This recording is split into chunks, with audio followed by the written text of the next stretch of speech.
Hi అండి. అందరికీ నమస్కారం. ఈరోజు కథ 'మనసు లేని మనిషితో పెళ్ళి' పార్ట్ 5. ఇక కథలోకి వెళితే, యాక్సిడెంట్ జరిగిన ఆ ప్రాంతమంతా భయానక నిశ్శబ్దంతో నిండిపోయింది. నుజ్జు నుజ్జు అయిన కారు ముందు భాగం నుండి పొగలు వస్తున్నాయి. విక్రమ్ కారు ఆ ట్రక్కును అంత వేగంగా ఢీకొట్టకపోయి ఉంటే ఈ పాటికి సాహితి ఆ ట్రక్కు చక్రాల కింద నలిగిపోయి ఉండేది. తన తండ్రి చావుకు కారణమైన వాడి కూతురు అని తెలిసిన మనసులో పగ రగులుతున్న తన ప్రాణంగా ప్రేమించిన ఆ సఖికి ఆపద రాగానే విక్రమ్లోని పగ కాలిపోయింది. ప్రేమ మాత్రమే మిగిలింది. అందుకే తన ప్రాణాలను పణంగా పెట్టి ఆమెను కాపాడాడు. కారు డాష్ బోర్డుకు తల గట్టిగా తలుగుకోవడంతో విక్రమ్ తల నుండి రక్తం ధారగా కారుతోంది. సాహితి వణుకుతున్న కాళ్ళతో కారు దగ్గరకు పరిగెత్తుకుంటూ వెళ్ళింది. డోర్ జామ్ అయిపోయింది. అతి కష్టం మీద దాన్ని లాగి తెరిచింది. విక్రమ్, కళ్ళు తెరవండి విక్రమ్, నన్ను చూడండి అంటూ సాహితి అతని ముఖాన్ని తన చేతుల్లోకి తీసుకుంది.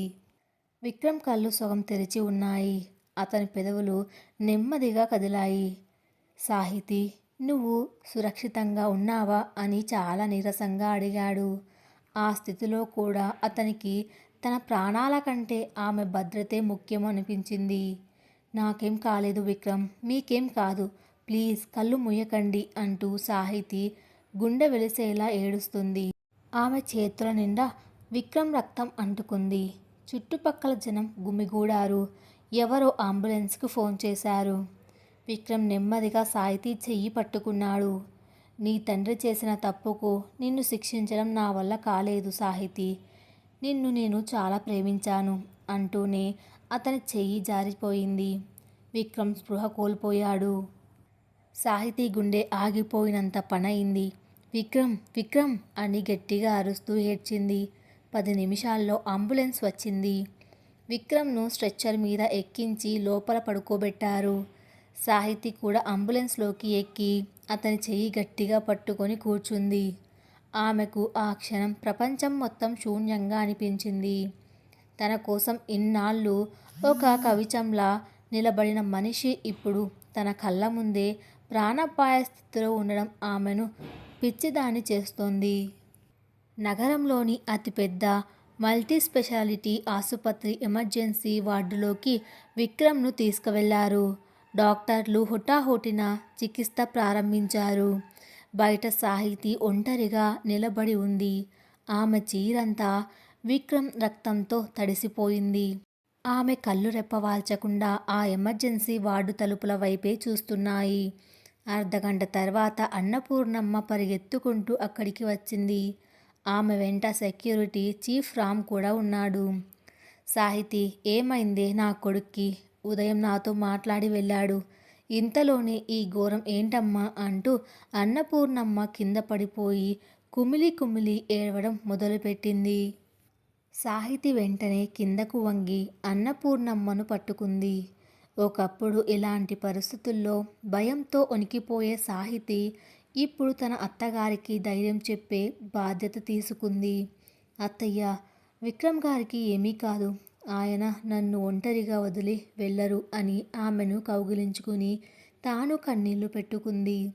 సరిగ్గా అప్పుడే చీఫ్ డాక్టర్ బయటకు వచ్చారు. ముఖం చాలా సీరియస్గా ఉంది. డాక్టర్ గారు, నా కొడుకు ఎలా ఉన్నాడు అని అన్నపూర్ణమ్మ ఆతృతగా అడిగింది. డాక్టర్ నిట్టూరుస్తూ, విక్రమ్ గారి కండిషన్ చాలా క్రిటికల్గా ఉంది. తలకు బలమైన గాయం అవ్వడం వల్ల ఇంటర్నల్ బ్లీడింగ్ జరిగింది. మేము సర్జరీ చేసి రక్తం గడ్డకట్టకుండా ఆపాము. కానీ ఆయన కోమాలోకి వెళ్ళే ప్రమాదం ఉంది. రాబోయే 48 గంటలు గడిస్తే కానీ మేము ఏమీ చెప్పలేము. ఆయన బ్రతికే అవకాశాలు చాలా తక్కువగా ఉన్నాయి అని చెప్పి వెళ్ళిపోయాడు. ఆ మాటలు వినగానే అన్నపూర్ణమ్మ ఒక్కసారిగా కుప్పకూలిపోయింది. నా కొడుకు నన్ను వదిలేసి వెళ్ళిపోతాడా? వాడి నాన్నని మింగేసిన ఆ పాత పగ ఇప్పుడు నా బిడ్డను కూడా బలి తీసుకుంటుందా? భగవంతుడా అంటూ గుండెలు బాదుకొని ఏడ్చింది. సాహితికి డాక్టర్ అన్న మాటలు చెవుల్లో గిర్రుమంటున్నాయి. బ్రతికే అవకాశాలు తక్కువ. ఈ మాట ఆమె గుండెను రంపంతో కోసినట్లు అనిపించింది. తన గొంతు మూగబోయినప్పుడు ప్రాణం పోసిన ఆ దేవుడు ఇప్పుడు తన కళ్ళ ముందే ప్రాణాలు వదులుతుంటే ఆమె చూస్తూ ఎలా ఊరుకోగలదు? సాహితి ఐసీయూ అద్దంలో నుంచి లోపల పడుకున్న విక్రమ్ వైపు చూసింది. తలకంతా బ్యాండేజ్, నోటిలో పైపులు, చుట్టూ రకరకాల మెడిసిన్లు. అతన్ని అలా చూసి ఆమెకు భయం వెయ్యలేదు. విపరీతమైన కోపం వచ్చింది. ఆ కోపం విక్రమ్ మీద కాదు, తన గతం మీద కాదు, ఆ రాక్షసుడు చక్రవర్తి మీద, తన మీద, తన భర్త మీద. చక్రవర్తి ఆడుతున్న ఈ నెత్తుటి ఆటకు ముగింపు పలకాలని సాహితి బలంగా నిర్ణయించుకుంది. ఆమెలో ఇన్నాళ్ళు ఉన్న ఆ బెరుకు, ఆ వణుకు ఒక్కసారిగా మాయమైపోయాయి. పతి ప్రాణాల కోసం సావిత్రి యముడితో పోరాడితే తన భర్త ప్రాణాలను నిలబెట్టడం కోసం సాహితి ఈ సమాజంలోని రాక్షసులతో పోరాడడానికి సిద్ధమైంది. ఆమె రామ్ వైపు తిరిగింది. ఇన్నాళ్ళు ముక్కలు ముక్కలుగా వణుకుతూ మాట్లాడిన సాహితీ గొంతులో ఇప్పుడు స్పష్టత, ఒక సింహం గర్జన లాంటి ధ్వని ఉన్నాయి. రామ్, ఆ ట్రక్ డ్రైవర్ దొరికాడా అని చాలా కఠినంగా అడిగింది సాహితి. సాహితీ గొంతులోని ఆ స్పష్టత చూసి రామ్ ఆశ్చర్యపోయాడు. లేదు మేడం, వాడు పరారీలో ఉన్నాడు. కానీ ఆ ట్రక్ నెంబర్ ట్రేస్ చేశాం. అది చక్రవర్తికి చెందిన ఒక గౌడన్కు సరుకులు సరఫరా చేసే ట్రాన్స్పోర్ట్ కంపెనీది. ఇది ఖచ్చితంగా చక్రవర్తి ప్లానే మేడం. మిమ్మల్ని చంపాలని చూస్తే సార్ మధ్యలో వచ్చి బలైపోయారు. సాహితి కళ్ళు నిప్పులు చెరుగుతున్నాయి. నా భర్త బలి కాలేదు రామ్. ఒక చక్రవర్తి కాదు కదా, వాడిలాంటి 100 మంది వచ్చిన విక్రమ్ని ఏమీ చేయలేరు. చక్రవర్తి నన్ను చంపాలనుకున్నాడు. నా భర్తను కాటిదాకా పంపాడు. వాడు గెలిచానని సంబరపడుతూ ఉంటాడు. వాడికి తెలియనిది ఏమిటంటే వాడు దెబ్బ కొట్టింది విక్రమ్ శరీరానికి. కానీ వాడి సామ్రాజ్యాన్ని కూల్చే విక్రమ్ ప్రాణం ఇక్కడ నా రూపంలో బ్రతికే ఉందని వాడికి నేను చూపిస్తాను. ఆమె మాటలకు రామ్కు రోమాలు నిక్కబొడుచుకున్నాయి. నేనేం చేయాలో చెప్పండి మేడం. విక్రమ్ హాస్పిటల్లో ఉన్నాడన్న విషయం బయటకు వెళ్ళకూడదు రామ్. విక్రమ్ ఆఫీస్లోకి వెళ్ళాడు అని, బిజినెస్ యథావిధిగా నడుస్తుందని మీడియాకు ఇన్ఫర్మేషన్ ఇవ్వు. ముందు ఈ చక్రవర్తి గాడి కుట్రల నుండి మన ఆఫీస్ని కాపాడుకోవాలి. ఆఫీస్కి నేను వెళ్తాను అని సాహితి తన నిర్ణయం ప్రకటించింది. అన్నపూర్ణమ్మ సాహితి మాటలు విని ఆశ్చర్యంగా తల ఎత్తి చూసింది. ఏంటమ్మా సాహితి నువ్వు అంటున్నది? నువ్వు ఆఫీస్ వ్యవహారాలు చూసుకుంటావా? ఆ చక్రవర్తి ఎంతో కుటిలుడు.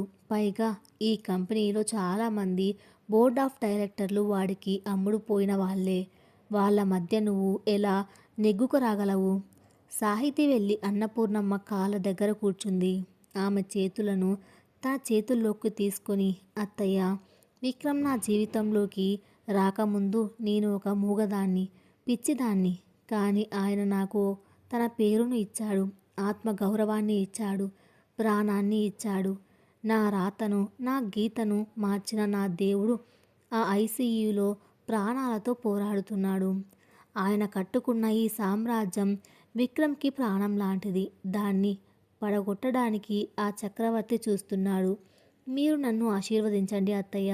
మీ కొడుకు స్థానంలో నేను వెళ్ళి ఆ సామ్రాజ్యాన్ని నిలబెడతాను. నేను గెలిచే వస్తాను అని నమ్మకంగా చెప్పింది. అన్నపూర్ణమ్మ కళ్ళల్లో ఆనంద బాష్పాలు రాలాయి. తన కోడలు కేవలం ఒక భార్యగా కాదు, తన కొడుకుకు ఒక ఆయుధం అని ఆమెకు అర్థమైంది. వెళ్ళు తల్లి, సాక్షాత్తు ఆ దుర్గమ్మ తల్లే నీ వెంట ఉంటుంది. ఆ రాక్షసుడిని మట్టి కరిపించిరా అని సాహితి నుదుటి మీద ముద్దు పెట్టి దీవించింది. మరుసటి రోజు ఉదయం విక్రమ్ కంపెనీ హెడ్ క్వార్టర్స్లో అత్యవసర బోర్డ్ మీటింగ్ జరుగుతుంది. విక్రమ్కు యాక్సిడెంట్ అయిందని, అతను కోమాలో ఉన్నాడని బోర్డ్ ఆఫ్ డైరెక్టర్స్ అందరికీ సమాచారం అందింది. ఈ సమాచారం లీక్ చేసింది చక్రవర్తి మనుషులే. కాన్ఫరెన్స్ హాల్లో 30 మంది డైరెక్టర్లు, షేర్ హోల్డర్స్ కూర్చొని ఉన్నారు. వారిలో సగానికి పైగా చక్రవర్తికి అమ్ముడుపోయిన వాళ్ళే. మీటింగ్కు నేతృత్వం వహిస్తున్నాడు Vikram company vice president Narayana. ఇతను కూడా చక్రవర్తికి రహస్య అనుచరుడే. నారాయణ గొంతు సవరించుకొని మాట్లాడడం మొదలుపెట్టాడు. చూడండి మిత్రులారా, విక్రమ్ గారికి జరిగిన ఈ ప్రమాదం మనందరికీ తీవ్ర దిగ్భ్రాంతిని కలిగించింది. ఆయన తిరిగి వస్తారన్న నమ్మకం లేదు. కంపెనీ షేర్లు మార్కెట్లో దారుణంగా పడిపోతున్నాయి. ఈ సమయంలో కంపెనీకి ఒక బలమైన నాయకత్వం కావాలి. విక్రమ్ గారి వారసులు ఎవ్వరూ లేరు. ఆయన భార్య సాహితి గారికి మానసిక స్థితి సరిగ్గా లేదని మనందరికీ తెలుసు. పైగా ఆమెకు బిజినెస్ గురించి ఏమీ తెలియదు. కాబట్టి ఈ కంపెనీ పగ్గాలను మరొకరికి అప్పగించక తప్పదు. మరో డైరెక్టర్ లేచి, నిజమే నారాయణ గారు, చక్రవర్తి గ్రూప్ ఆఫ్ ఇండస్ట్రీస్ వారు మన కంపెనీని కొనుగోలు చేయడానికి ఒక మంచి ఆఫర్ ఇచ్చారు.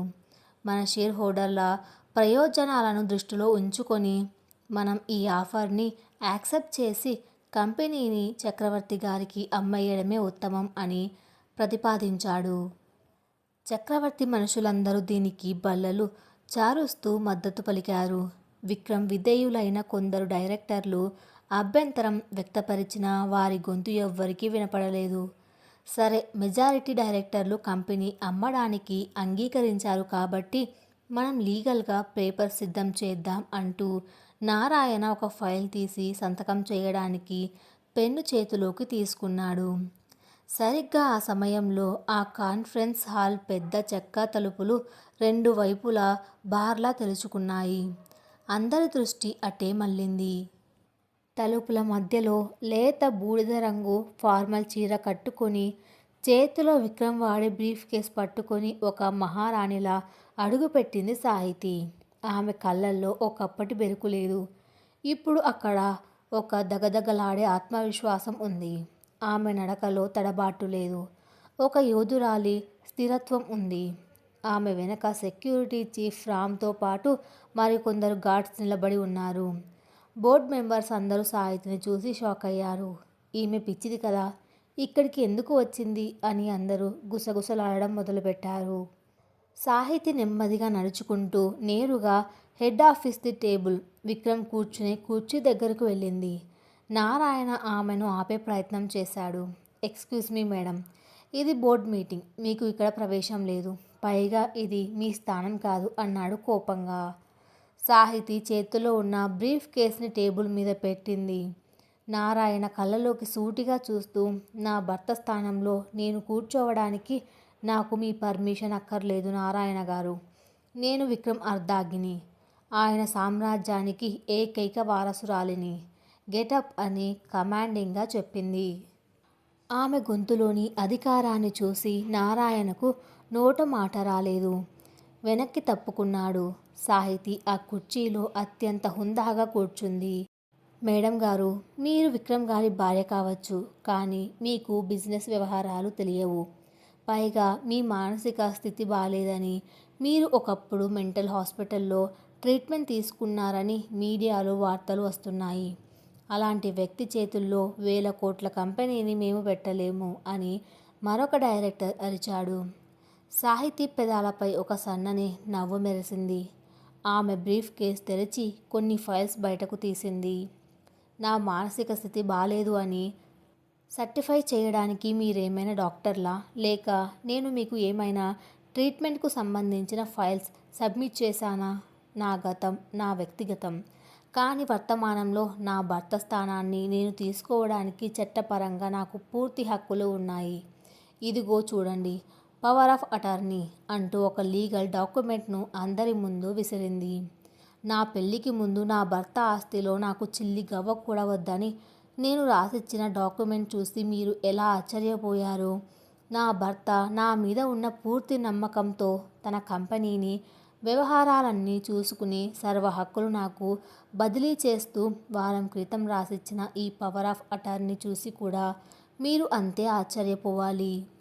చట్టబద్ధంగా ఈ క్షణం నుండి నేను ఈ కంపెనీ చైర్పర్సన్ని అని ప్రకటించింది సాహితి. బోర్డ్ మెంబర్స్ ముఖాలు పాలిపోయాయి.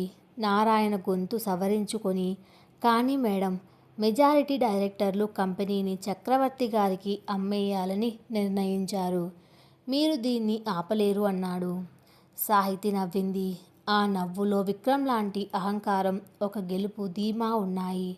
నారాయణ గారు, మెజారిటీ అంటే చేతులెత్తేవాళ్ళు కాదు, షేర్లు ఉన్నవాళ్ళు. ఈ కంపెనీలో 51% షేర్లు విక్రమ్ పేరు మీద ఉన్నాయి. ఆ షేర్ల మీద సర్వాధికారం ఇప్పుడు నాది. మిగతా 49%లో కూడా 20% మా బంధువులవి. మీ దగ్గర ఉన్న ఆ చిల్లర షేర్లతో మీరు నన్ను భయపెట్టలేరు. ఈ కంపెనీ అమ్మకం అనే మాట ఇక్కడితో ముగిసింది. ఎవరైనా చక్రవర్తి అడుగులకు మడుగులు తవ్వాలి అనుకుంటే ఇప్పుడే మీ రాజీనామా పత్రాలు టేబుల్ మీద పెట్టి బయటకు దయచేయవచ్చు అని తెగేసి చెప్పింది. సాహితీ దెబ్బకు బోర్డ్ రూమ్లో పిన్ డ్రాప్ సైలెంట్ నెలకొంది. ఆమెలో విక్రమ్ ప్రతిరూపం వాళ్లకు కనిపించింది. ఎవరు పిచ్చిది అని నమ్మారో ఆమె వాళ్ళ మైండ్ బ్లాక్ అయ్యేలా చేసింది. సరిగ్గా అప్పుడే నారాయణ ఫోన్ మోగింది. అది చక్రవర్తి నుండి వచ్చిన కాల్. నారాయణ ఫోన్ లిఫ్ట్ చేసి భయపడుతూ, సార్, సాహితీ గారు ఇక్కడికి వచ్చారు. పవర్ ఆఫ్ అటార్నీ ఆమె దగ్గర ఉంది. ఆమె కంపెనీని టేకోవర్ చేస్తున్నారు అని నెమ్మదిగా చెప్పాడు. సాహితీ వెంటనే నారాయణ చేతిలో నుండి ఫోన్ లాక్కుంది. దాన్ని స్పీకర్లో పెట్టి టేబుల్ మీద పెట్టింది. హలో చక్రవర్తి గారు, అంది సాహితీ చాలా ప్రశాంతంగా. అటువైపు చక్రవర్తి ఒక్క క్షణం షాక్ అయ్యాడు. నువ్వా? పిచ్చి ఆసుపత్రిలో పడి ఉండాల్సిన దానివి ఆ సీట్లో కూర్చుంటున్నావా? నీ భర్త ప్రాణాలు గాల్లో కలుస్తున్నాయి. నువ్వొచ్చి నన్ను ఎదుర్కొంటావా అని ఎగతాళిగా నవ్వాడు. సాహితీ గొంతులో నుంచి ఒక భయంకరమైన నవ్వు వినిపించింది. అది విన్న చక్రవర్తికి ఒక్కసారిగా వెన్నులో చలి పుట్టింది. చక్రవర్తి గారు, మీరు నా భర్త కారునే యాక్సిడెంట్ చేశారు. అతని సామ్రాజ్యానికి కాదు. మీరు ఇన్నాళ్ళు విక్రమ్ మీద పగతో రామారావును వాడుకొని నన్ను ఒక పావులా వాడారు. ఒక మూగదాన్ని చేసి ఒక చీకటి గదిలో బంధించి నన్ను చాలా హింసించారు. అప్పుడు నేను ఒంటరిదాన్ని కాబట్టి ఏడ్చాను. కానీ ఇప్పుడు నేను ఒంటరిదాన్ని కాదు, ఒక యోధుడికి భార్యను. నా భర్త ప్రాణాలతో పోరాడుతున్న ప్రతి సెకనుకు మీరు మూల్యం చెల్లించుకుంటారు. నా భర్త ఆసుపత్రిలో ప్రాణం కోసం పోరాడుతున్నాడు. నేను మార్కెట్లో మీ ప్రాణాలు తీయడానికి దిగాను. ఇది వార్నింగ్ కాదు చక్రవర్తి గారు.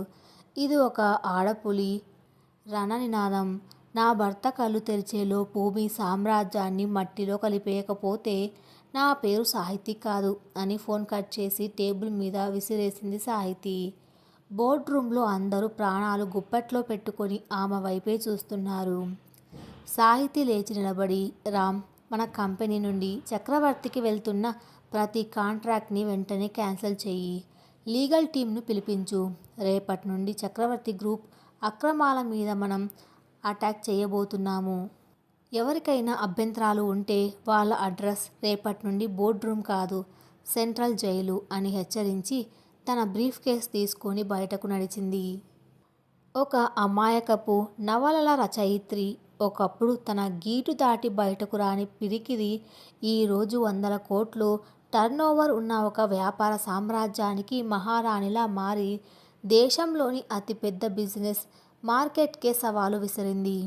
సాహితీ ఆఫీస్ నుండి బయటకు వస్తుంటే ఆమె కళ్ళల్లో కన్నీళ్లు లేవు, కేవలం కసి మాత్రమే ఉంది. తను గెలవాలి. తన భర్త కోసం, తన ప్రేమ కోసం తను గెలవాలి. మరోవైపు ఆసుపత్రిలో విక్రమ్ ఇంకా స్పృహలోకి రాలేదు. డాక్టర్లు ఆందోళనగా ఉన్నారు. అన్నపూర్ణమ్మ పూజ గదిలో కూర్చొని కన్నీటితో ప్రార్థిస్తుంది. సాహితీ చక్రవర్తి సామ్రాజ్యాన్ని ఎలా కూలదోస్తుంది? చక్రవర్తి ఆమెపై ఎలాంటి ప్రతిదాడి చేస్తాడు? మృత్యువుతో పోరాడుతున్న విక్రమ్ మళ్ళీ తిరిగి వచ్చి తన సఖిని చూసుకుంటాడా? సాహితీ ఆఫీస్ మెట్లు దిగి వస్తుంటే బయట వాతావరణం కూడా ఆమె మనసులాగే ఉరుములు మెరుపులతో దద్దరిల్లుతోంది. వర్షపు చినుకులు ఆమె ముఖాన్ని తాకుతున్నాయి.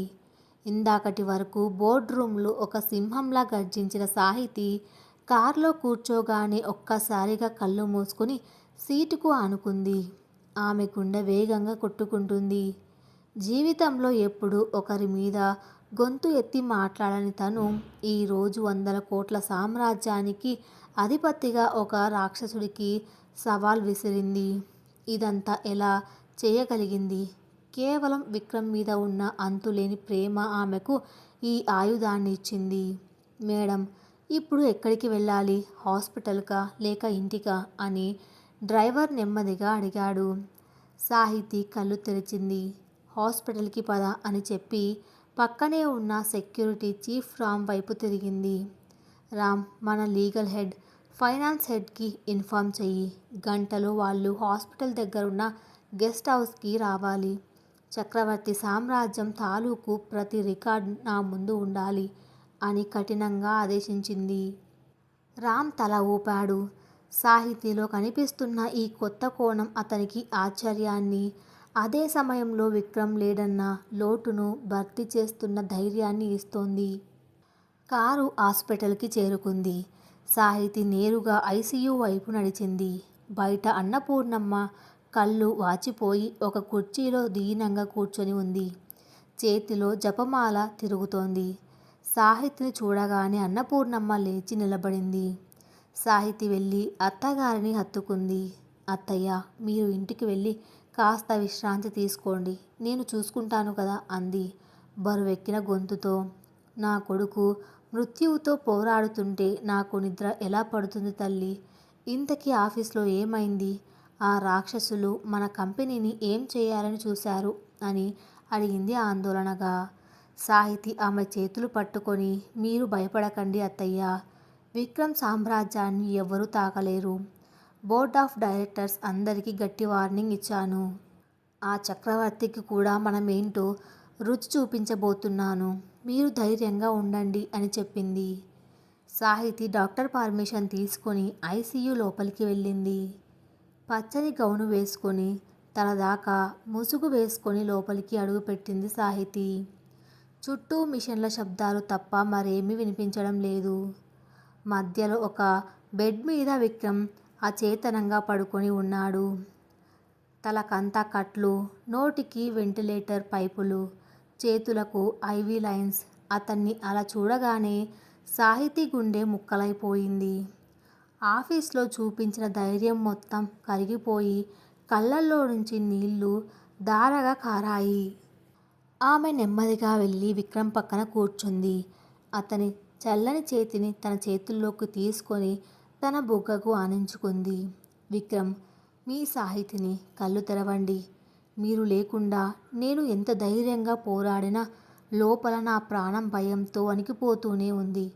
నన్ను ఒక చీకటి గదిలో నుంచి వెలుగులోకి తీసుకువచ్చారు. ఇప్పుడు నన్ను మళ్ళీ ఈ కన్నీటి సంద్రంలో వదిలేసి మీరు కళ్ళు మూసుకుంటే ఎలా? నేను బ్రతకలేను విక్రమ్. నా మౌనాన్ని ఛేదించిన మీ గొంతు మూగబోతే నేను తట్టుకోలేను అని కుమిలి కుమిలి ఏడ్చింది. విక్రమ్ చెయ్యి ఏమాత్రం కదలలేదు.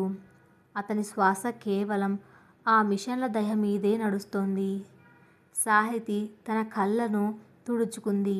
లేదు విక్రమ్, నేను ఏడవకూడదు. నా కన్నీళ్లు చూసి వాడు గెలిచానని సంబరపడకూడదు. మీరు నన్ను పిరికిదాన్ని అనుకోకూడదు. నా తండ్రి చేసిన పాపానికి, వాడి కుట్రకు మీరు బలి కాకూడదు. మీకోసం నిలబడతాను. వాడు కట్టించిన ఆ పిచ్చి ఆసుపత్రి పునాదుల నుండి వాడి వ్యాపార సామ్రాజ్యం వరకు అన్నీ కూల్చేస్తాను. ఇది మీ సఖి ఇస్తున్న ప్రతిజ్ఞ అని విక్రమ్ నుదుటి మీద సున్నితంగా ముద్దు పెట్టి ఐసీయూ నుండి బయటకు వచ్చింది. మరోవైపు చక్రవర్తి తన విలాసవంతమైన బంగ్లాలో కోపంతో రగిలిపోతున్నాడు. చేతిలో ఉన్న విస్కీ గ్లాసును నేలకేసి కొట్టాడు. గాజు ముక్కలు చెల్లాచెదురుగా పడ్డాయి. ఒక ఆడది, ఒక పిచ్చిది నాకే ఎదురు తిరిగి వార్నింగ్ ఇస్తుందా? విక్రమ్ సామ్రాజ్యాన్ని చేజిక్కించుకుందాం అనుకుంటే వాడి పెళ్ళాం వచ్చి నా ప్లాన్ మొత్తం నాశనం చేసిందా అని గర్జించాడు. అతని పర్సనల్ అసిస్టెంట్ భయంతో వణుకుతూ, సార్, సాహితి గారు మామూలు ఆడది కాదు. ఆవిడ ఆఫీస్కు వచ్చిన తీరు, డైరెక్టర్లను బెదిరించిన విధానం చూస్తే ఆవిడ వెనక విక్రమ్ బ్రెయిన్ ఉందేమో అనిపిస్తుంది. పైగా మన కాంట్రాక్ట్స్ అన్నీ క్యాన్సిల్ చేసింది అని చెప్పాడు. చక్రవర్తి కోపంతో వాడి చెంప పగలగొట్టాడు. విక్రమ్ కోమాలో ఉన్నాడురా ఈడియట్. ఇది ఆ అమ్మాయి సొంత తెలివి. ఆ రామారావు గాడి కూతురికి ఇంత ధైర్యం ఎక్కడి నుండి వచ్చిందో నేను చూస్తాను. ఈరోజే మన మీడియా ఛానల్స్లో సాహితి గతానికి సంబంధించిన వార్తలు బ్రేక్ చేయండి. ఆమె ఒక మెంటల్ పేషెంట్ అని, ఆమె చేతిలో వేల కోట్ల కంపెనీ ఉంటే షేర్ హోల్డర్స్ అందరూ రోడ్డున పడతారని న్యూస్ వేయండి. మార్కెట్లో వాళ్ళ కంపెనీ షేర్లు దారుణంగా పడిపోవాలి. అప్పుడు చూస్తాను ఆ ఆడపులి ఎలా గర్జిస్తుందో అని కుటిలంగా నవ్వాడు. హాస్పిటల్ పక్కనే ఉన్న గెస్ట్ హౌస్లో సాహితి తన లీగల్ ఫైనాన్స్ టీంతో మీటింగ్లో కూర్చుంది. టేబుల్ మీద చక్రవర్తి గ్రూప్కి సంబంధించిన వందలాది ఫైల్స్ ఉన్నాయి. సాహితి ఫైల్స్ అన్నీ క్షుణ్ణంగా పరిశీలిస్తోంది. ఇన్నాళ్ళు విక్రమ్ పక్కన ఉండి వ్యాపార మెలకువలు నేర్చుకున్న అనుభవం ఇప్పుడు ఆమెకు ఎంతో ఉపయోగపడుతుంది. రామ్, చక్రవర్తి మన కంపెనీ గురించి తప్పుడు ప్రచారం మొదలుపెట్టాడు. మార్కెట్లో మన షేర్లు పడిపోతున్నాయి కదా అని అడిగింది. లీగల్ హెడ్ కల్పించుకొని, అవును మేడం, ఇది మనకు చాలా మైనస్. మీ మీద పర్సనల్ అటాక్ జరుగుతోంది. మనం వెంటనే ప్రెస్ మీట్ పెట్టి ఖండించాలి అన్నాడు. సాహితి ఒక చిన్న నవ్వు నవ్వింది. ప్రెస్ మీట్ పెట్టి డిఫెన్స్లో పడడానికి నేను విక్రమ్ గారి కారుకు యాక్సిడెంట్ చేసిన డ్రైవర్ని కాదు, నేను అటాక్ చేయడానికి వచ్చాను. వాడు నా గతం మీద బురద జల్లుతున్నాడు కదా, నేను వాడి వర్తమానాన్ని తగలబెడతాను.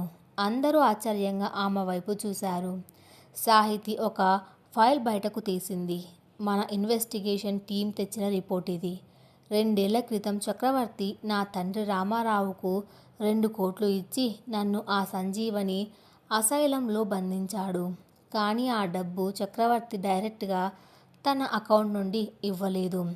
గోల్డెన్ స్టార్ ఎంటర్ప్రైజెస్ అనే ఒక షెల్ కంపెనీ నుండి వచ్చింది. మీరు గమనించారా? ఈ షెల్ కంపెనీకి ప్రభుత్వ భూముల కుంభకోణంలో చక్రవర్తికి చెందిన రియల్ ఎస్టేట్ కంపెనీలకు లింక్ ఉంది. వాడు బ్లాక్ మనీని ఈ అసైలం ట్రస్ట్కి డొనేషన్స్ రూపంలో మళ్లించి మళ్ళీ వాటిని తన అక్రమ వ్యాపారాలకు వాడుకుంటున్నాడు.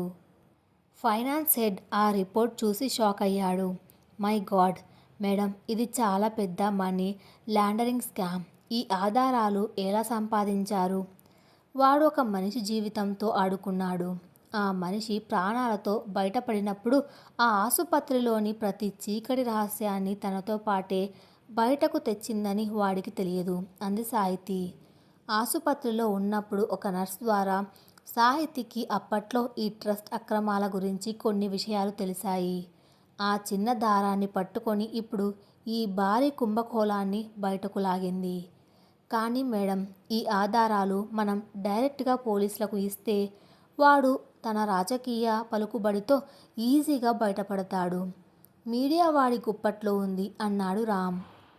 సాహితీ కళ్ళల్లో ఒక రచయిత్రి తాలూకు చురుకుదనం మెరిసింది.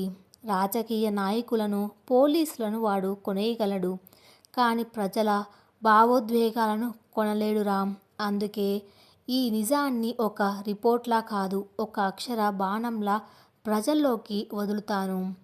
సాహితి తన ల్యాప్టాప్ తెరిచింది. ఆమె ఒక అద్భుతమైన నవల రచయిత్రి అన్న విషయం వాళ్లకు అప్పుడే గుర్తొచ్చింది. తన పుస్తకం మౌనరాగం ద్వారా సమాజంలో అప్పటికే ఆమెకు మంచి ఇమేజ్ ఉంది. ఆ రాత్రంతా సాహితి నిద్రపోలేదు. చక్రవర్తి ఆర్థిక నేరాలను, మానవ హక్కుల ఉల్లంఘనలను, తన తండ్రితో కుమ్మక్కై ఒక అమ్మాయి జీవితాన్ని నాశనం చేసిన కుట్రలను ఎంతో ఎమోషనల్గా ప్రతి ఆధారంతో సహా ఒక పెద్ద ఆర్టికల్గా టైప్ చేసింది. ఒక రాక్షసుడి చీకటి సామ్రాజ్యం. మౌనరాగం రచయిత్రి ఎస్వి బయటపెడుతున్న పచ్చి నిజాలు అని టైటిల్ పెట్టింది. తెల్లవారేసరికి ఆ ఆర్టికల్ను సోషల్ మీడియాలో విక్రమ్కు పరిచయం ఉన్న జాతీయ స్థాయి నిజాయితీపరులైన జర్నలిస్టులకు, ఇన్ఫర్మేట్ డైరెక్టరేట్ ఆఫీసర్లకు మెయిల్ చేసింది. చక్రవర్తి దర్జాగా తన ఆఫీస్కి చేరుకున్నాడు. ఏంట్రా, విక్రమ్ కంపెనీ షేర్లు ఎంత పడిపోయాయి? ఆ సాహితి ఏడుస్తూ వచ్చి నా కాళ్ళ మీద పడిందా లేదా అని అడిగాడు నవ్వుతూ. పిఏ పరిగెత్తుకుంటూ చెమటలు పట్టిన ముఖంతో లోపలికి వచ్చాడు. సార్, పడిపోయింది విక్రమ్ గారి కంపెనీ షేర్లు కాదు, మనవి. స్టాక్ మార్కెట్ ఓపెన్ అవ్వగానే మన కంపెనీ షేర్లు 30% పడిపోయాయి సార్. వాట్? ఎందుకు? చక్రవర్తి ఉలిక్కిపడి లేచాడు. టీవీ స్క్రీన్ ఆన్ చేశాడు పిఏ. అన్ని న్యూస్ ఛానల్స్లో ఒకటే బ్రేకింగ్ న్యూస్. దేశాన్ని కుదిపేస్తున్న చక్రవర్తి గ్రూప్ కుంభకోణాలు. సంచలన రచయిత్రి సాహితి బయటపెట్టిన ఆధారాలతో సహా ఉక్కిరిబిక్కిరి అవుతున్న చక్రవర్తి. అనాథలను మానసిక రోగులను అడ్డం పెట్టుకొని వేల కోట్లు మనీ ల్యాండింగ్. చక్రవర్తి సామ్రాజ్యం వెనుక ఉన్న నెత్తుటి నిజాలు ఇవే అంటూ యాంకర్లు అరుస్తున్నారు. చక్రవర్తికి గుండె ఆగిపోయినంత పనైంది. అతను ఊహించని దెబ్బ ఇది. సాహితి కేవలం తనను డిఫెండ్ చేసుకుంటుంది అనుకున్నాడు. కానీ ఆమె ఏకంగా తన వ్యాపార పునాదుల మీద అణుబాంబు వేసిందని అతనికి అప్పుడే అర్థమైంది. సార్, ఈడీ వాళ్ళు మన ఆఫీస్ వైపు వస్తున్నారట. సోషల్ మీడియాలో సాహితీ రాసిన ఆర్టికల్ వైరల్ అవుతోంది. పబ్లిక్లో మన మీద విపరీతమైన కోపం వ్యక్తమవుతోంది. మన ఇన్వెస్టర్లు అందరూ తమ డబ్బు వెనక్కి అడుగుతున్నారు అని పిఏ వణుకుతూ చెప్పాడు. చక్రవర్తి కళ్ళు ఎర్రబడ్డాయి. ఆ రామారావు గాడి కూతురు నన్నే రోడ్డు మీదకు లాగుతుందా? విక్రమ్ ప్రాణాలతో ఉంటేనే నేను వాడిని వదల్లేదు. ఇప్పుడు వాడి ప్రాణాలు గాల్లో ఉన్నాయి. ఈ పిల్ల నా ముందు ఎంత? దీన్ని ప్రాణాలతో వదిలిపెట్టను అని పళ్ళు కొరుక్కున్నాడు. చక్రవర్తికి ఇప్పుడు ఒకటే మార్గం కనిపించింది. సాహితిని నేరుగా ఎదుర్కొంటే తన ఓటమి ఖాయం. కాబట్టి ఆమె బలహీనత మీద దెబ్బ కొట్టాలి. ఆ బలహీనత ఐసీయూలో ప్రాణాలతో పోరాడుతున్న విక్రమ్. చక్రవర్తి వెంటనే తన అత్యంత నమ్మకస్తుడైన ఒక కిరాయి హంతకుడికి ఫోన్ చేశాడు. రేయ్, ఆ విక్రమ్ గాడు ఎక్కడ ట్రీట్మెంట్ తీసుకుంటున్నాడో నాకు తెలుసు. నువ్వు వెంటనే డాక్టర్ వేషంలో ఆ ఐసీయూలోకి వెళ్ళు. వాడి వెంటిలేటర్ తీసేయ్, లేదా పాయిజన్ ఇవ్వు. వాడు ఈరోజు రాత్రి లోపు శవం అయిపోవాలి. ఆ సాహితీ గుండె పగిలి ముక్కలు అవ్వాలి. ఇది జరగకపోతే నువ్వు బ్రతికి ఉండవు. చక్రవర్తి ఇచ్చిన ఆర్డర్తో ఆ హంతకుడు ఒక మెడికల్ కిట్ తీసుకొని డాక్టర్ కోట్ వేసుకొని సిటీ హాస్పిటల్ వైపు బయలుదేరాడు. ఇవేమీ తెలియని సాహితి తన అక్షరాలతో చక్రవర్తి మీద సాధించిన విజయంతో కాస్త ఉపశమనంగా మళ్ళీ ఆసుపత్రికి చేరుకుంది. అక్కడ అన్నపూర్ణమ్మ సాహితిని చూసి, అమ్మా, టీవీలో వార్తలు చూశాను. నువ్వు ఆ రాక్షసుడి బండారం బయట పెట్టావని, మన విక్రమ్ పరువు నిలబెట్టావని తెలిసింది. నా కొడుకు కళ్ళు తెరిస్తే నిన్ను చూసి ఎంత గర్వపడతాడో కదా అంటూ ఆనందంతో హత్తుకుంది. సాహితి కళ్ళల్లో ఒక చిన్న ఆశ. చక్రవర్తి నాశనం అవుతున్నాడు. తన పగ తీరుతోంది. కానీ తన ఆనందం పూర్తిగా దక్కాలంటే విక్రమ్ కళ్ళు తెరవాలి. అత్తయ్య, విక్రమ్ గారు ఖచ్చితంగా తిరిగి వస్తారు.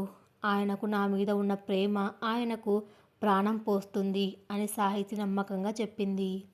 కానీ ఆ నమ్మకాన్ని వమ్ము చేయడానికి ఒక మృత్యువు డాక్టర్ రూపంలో ఐసీయూ వైపు అడుగులు వేస్తుందని ఆమెకు తెలియదు.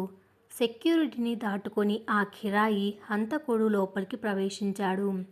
అతని చేతిలో ఒక ప్రాణాంతకమైన ఇంజెక్షన్ ఉంది. ఐసీయూ బయట రామ్కి వేరే పని ఉండి కొద్దిసేపు పక్కకు వెళ్ళాడు. సరైన అదును చూసుకుని ఆ హంతకుడు విక్రమ్ ఉన్న గదిలోకి వెళ్ళాడు. బెడ్ మీద ఉన్న విక్రమ్ వైపు చూసి క్రూరంగా నవ్వాడు. తన చేతిలో ఉన్న ఇంజెక్షన్ను విక్రమ్ ఐవీ లైన్లోకి ఎక్కించడానికి సిద్ధమయ్యాడు. సరిగ్గా అదే సమయంలో సాహితి విక్రమ్ను చూడడానికి ఐసీయూ తలుపు నెట్టి లోపలికి అడుగుపెట్టింది. లోపల జరుగుతున్న దృశ్యం చూసి సాహితి గుండె ఆగిపోయింది. ఒక అపరిచిత వ్యక్తి తన భర్తకు ఏదో ఇంజెక్షన్ ఇవ్వబోతున్నాడు. ఏయ్, ఎవరు నువ్వు? ఏం చేస్తున్నావు అని సాహితి గట్టిగా అరిచింది. హంతకుడు ఉలిక్కిపడి వెనక్కి తిరిగాడు. సాహితిని చూడగానే కత్తి తీసుకొని ఆమె వైపు దూసుకొచ్చాడు. ఒకవైపు మృత్యుశయ్యపై ఉన్న భర్త, మరొక వైపు తన ప్రాణాలు తీయడానికి వస్తున్న హంతకుడు. సాహితి ఏం చేస్తుంది? తన భర్త ప్రాణాలను ఎలా కాపాడుకుంటుంది? చక్రవర్తి ఈ నీచమైన కుట్రతో గెలుస్తాడా, లేక సాహితి తన ప్రాణాలకు తెగించి విక్రమ్ను రక్షించుకుంటుందా? ఐసీయూ గదిలో వాతావరణం క్షణాల్లో నిశ్శబ్దం నుండి రణరంగంగా మారిపోయింది. మృత్యువు వాసన ఆ గదిని ఆవహించింది. తెల్లటి కోటు వేసుకున్న ఆ కిరాయి హంతకుడి కళ్ళల్లో కనిపిస్తున్నది వైద్యం చేసే కరుణ కాదు, ప్రాణం తీసే క్రూరత్వం. ఒక చేతిలో విక్రమ్ ప్రాణాలను క్షణాల్లో హరించే విషపు ఇంజెక్షన్, మరో చేతిలో సాహితిని అడ్డు తొలగించడానికి తీసిన పదునైన బాకు. సాహితి ఒక్క క్షణం స్తంభించిపోయింది. తన ఎదురుగా ఉన్నది మనిషి కాదు, సాక్షాత్తు మృత్యుదేవత అని ఆమెకు అర్థమైంది. కానీ ఆ భయం ఆమెను బలహీనపరచలేదు సదా, రక్షించే ఒక ఆవేశాన్ని ఇచ్చింది. రామ్, ఎక్కడ ఉన్నావు రామ్, సెక్యూరిటీ అని సాహితి గట్టిగా అరుస్తూనే ఆ హంతకుడు విక్రమ్ దగ్గరకు వెళ్లకుండా అడ్డుగా నిలబడింది. పక్కకు తప్పుకో పాపా, నువ్వు అరిచినా ఇక్కడికి ఎవ్వరూ రారు. నీ మొగుడు ఈరోజే పైకి పోవాలి. అది చక్రవర్తి సార్ ఆర్డర్ అని గర్జిస్తూ ఆ హంతకుడు సాహితిని బలంగా పక్కకు నెట్టేశాడు. సాహితి పక్కనే ఉన్న మెడికల్ ట్రాలీని తగిలి కింద పడింది. గాజు సీసాలు, ఇంజెక్షన్లు నేలపై పగిలిపోయాయి. ఆమె చేతికి గాజు ముక్క తగిలి రక్తం చిందింది. కానీ ఆ నొప్పిని ఆమె లెక్క చేయలేదు. హంతకుడు విక్రమ్ ఐవీ లైన్ దగ్గరకు వెళ్ళి ఆ విషపు ఇంజెక్షన్ను ఎక్కించబోతున్నాడు. వద్దు, చెయ్యొద్దు అని అరుస్తూ సాహితి మెరుపు వేగంతో లేచి అతని వెనక నుండి అతన్ని గట్టిగా పట్టుకుంది. తన గోళ్లతో అతని ముఖాన్ని రెక్కేసింది. ఆ ఆకస్మిక దాడికి హంతకుడు విలవిలలాడిపోయాడు. కోపంతో ఊగిపోతూ తన చేతిలోని బాకుతో సాహితిని పొడవబోయాడు. సాహితి తన 2 చేతులతో అతని చేతిని గట్టిగా పట్టుకొని పెనుగులాడింది. ఒక సాధారణ అమ్మాయికి అంతటి శక్తి ఎక్కడి నుంచి వచ్చిందో ఆ హంతకుడికి అర్థం కాలేదు. కానీ అది ఒక భార్య తన భర్త ప్రాణాలను కాపాడుకోవడానికి ప్రదర్శిస్తున్న వీరత్వం. సరిగ్గా అదే సమయంలో సాహితి అరుపులు విని రామ్, మరికొందరు గార్డ్స్ తలుపులు బద్దలు కొట్టుకుని లోపలికి వచ్చారు. పరిస్థితిని గమనించిన రామ్ ఆ హంతకుడి మీదకు లంఘించి అతన్ని కింద పడేసి బంధించాడు. గార్డ్స్ అతన్ని ఈడ్చుకుంటూ బయటకు తీసుకువెళ్లారు. ఐసీయూలో మళ్ళీ నిశ్శబ్దం ఆవరించింది. కానీ అది విజయవంతమైన నిశ్శబ్దం.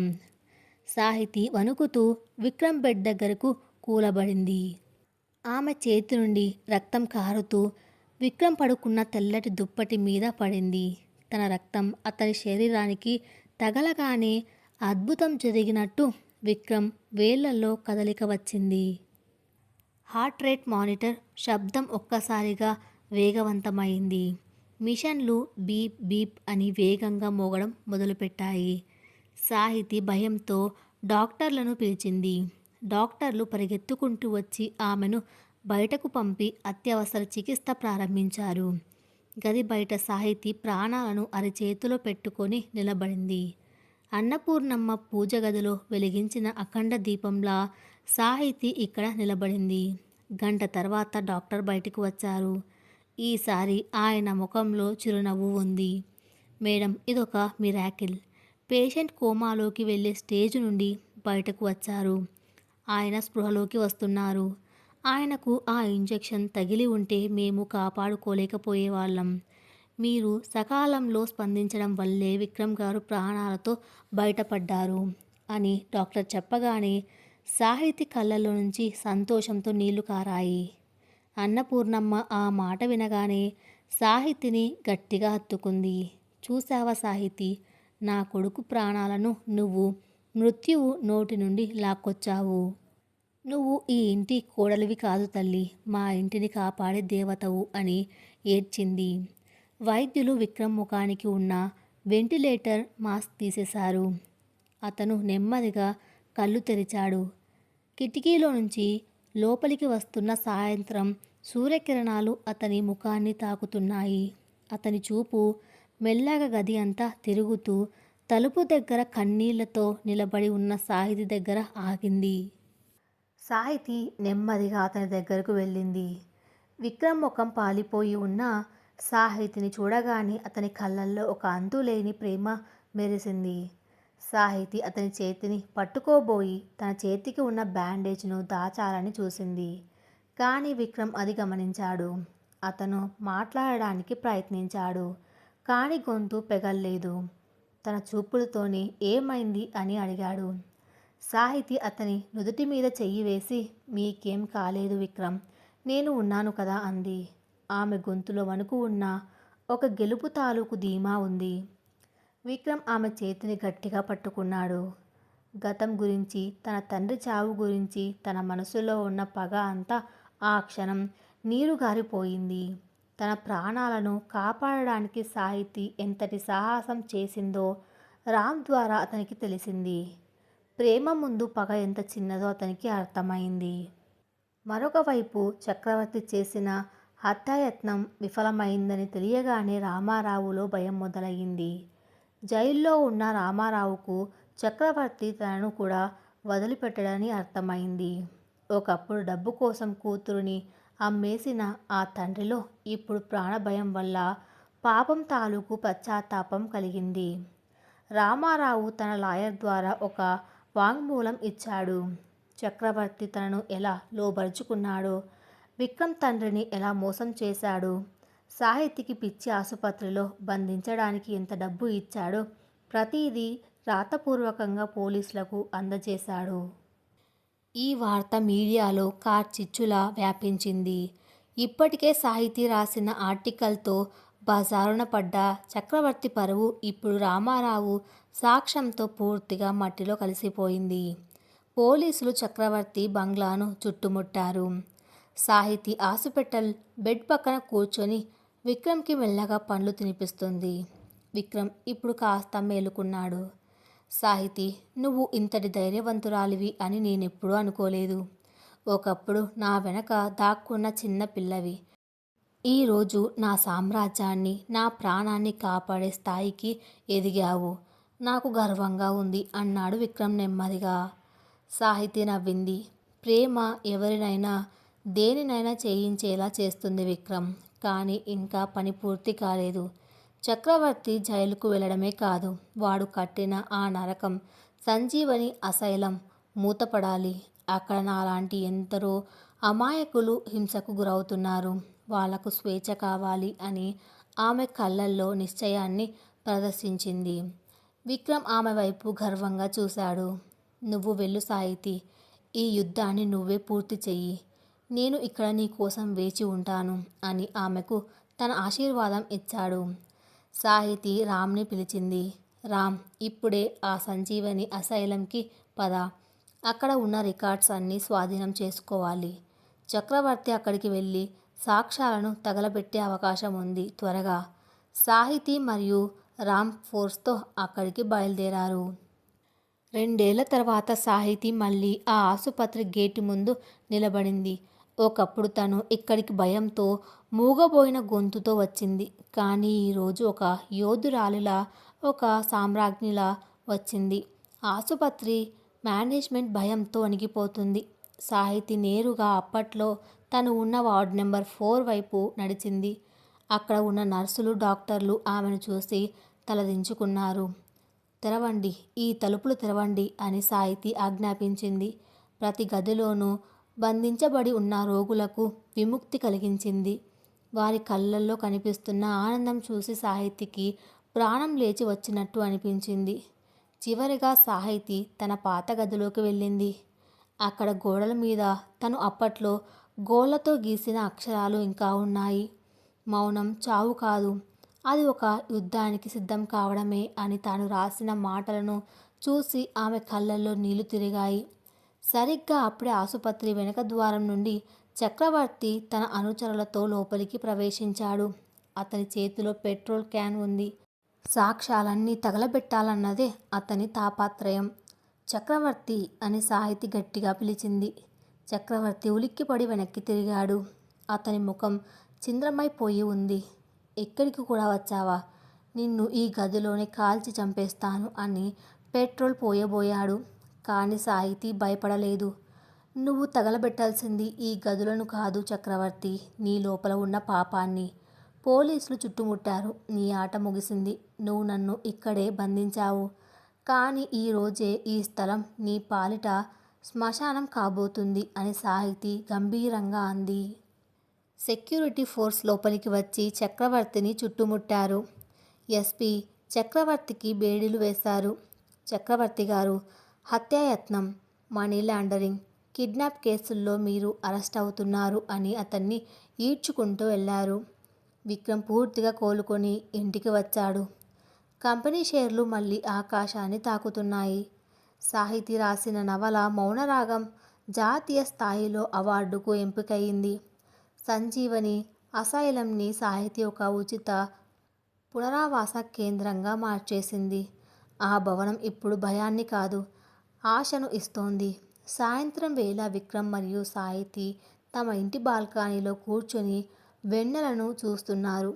సాహితీ, నా జీవితంలో నువ్వు రావడం నా అదృష్టం అని మొదట్లో అనుకున్నాను. కానీ నువ్వు లేకపోతే నా జీవితమే లేదని ఇప్పుడు అర్థమైంది అని విక్రమ్ ఆమె చేతిని ముద్దు పెట్టుకున్నాడు. సాహితీ అతని భుజం మీద తల వాల్చి, మనం గెలిచాం విక్రమ్, మన మౌనం వీడింది, మన ప్రేమ గెలిచింది అంది ఎంతో ప్రశాంతంగా. దూరంగా గుడి గంటలు వినిపిస్తున్నాయి. అది ఒక ముగింపు కాదు, ఒక అందమైన కొత్త జీవితానికి ఆరంభం. కథ ఇంకా ఉంది. అది నెక్స్ట్ పార్ట్లో కొనసాగించబడుతుంది. Thanks for listening.